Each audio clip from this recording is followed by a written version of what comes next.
Assalamualaikum Ustaz. Waalaikumsalam warahmatullahi wabarakatuh. Ustaz, bolehkah tadarus Al-Quran bersama-sama di masjid pada bulan Ramadan dari sehabis tarawih? Tadarus Al-Quran ya, kalau modelnya masing-masing baca sendiri, untuk semangat duduk rame-rame tapi masing-masing baca sendiri, itu enggak ada masalah. Ya. Kita kumpul untuk semangat, masing-masing baca Al-Quran sendiri. Karena setiap kita dituntut untuk bisa baca Al-Quran khatam. Ya, kita ingin setiap kita baca Al-Quran khatam. Tapi yang jadi masalah, kalau ternyata kita bacanya ganti-gantian. Kalau kita bacanya ganti-gantian, tidak ada masalah. Cuma, kita tidak khatam akhirnya. Karena kita baca sebagian, orang kedua baca sebagian, orang ketiga baca sebagian. Akhirnya sebenarnya kita tidak khatam Quran. Tetapi kita khatam bersama-sama.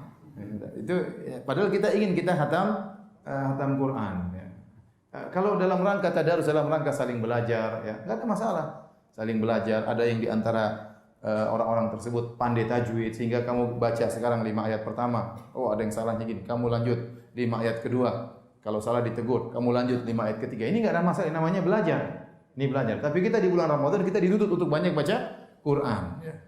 Sesekali kita bikin tadarus dalam rangka untuk belajar, enggak ada masalah. Tapi kalau tiap malam kemudian bacanya muter tadi, akhirnya kita tidak dikatakan apa? Khatam. Ya. Padahal kita dituntut untuk bisa khatam Quran. Ya. Maka saya tidak anjurkan, karena kita ingin bahwasanya setiap orang khatam Al-Quran. Kemudian saya ingatkan kepada ibu-ibu yang juga suka tadarus, ya. Ibu-ibu sebaiknya baca Quran di rumah, tidak perlu kumpul-kumpul. Ya. Sebaiknya baca Quran di rumah, tidak perlu kumpul-kumpul. Ya. Apalagi kumpul-kumpul tadarusan pakai mikrofon. Nah ini kadang-kadang didengar oleh tetangga, didengar oleh banyak orang. Ini ada beberapa hal yang saya kurang setuju. Pertama, ini membuka pintu riya. Ya. Ibu kemudian pas bagian dia, kemudian dia baca dengan sebaik-baiknya, ya, karena dia tahu orang satu kampung dengar ya. Ini buka pintu riya.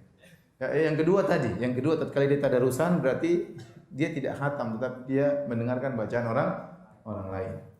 Yang ketiga, khawatir mengganggu orang.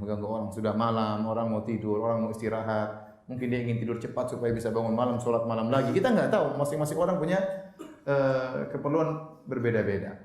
Kemudian juga khawatir menimbulkan fitnah. Ya. Tatkala seorang wanita suaranya merdu, bacaannya bagus, tajwidnya bagus, ada yang dengar bapak-bapak, suara siapa itu? Mungkin pertanyaan pertama, istri siapa itu?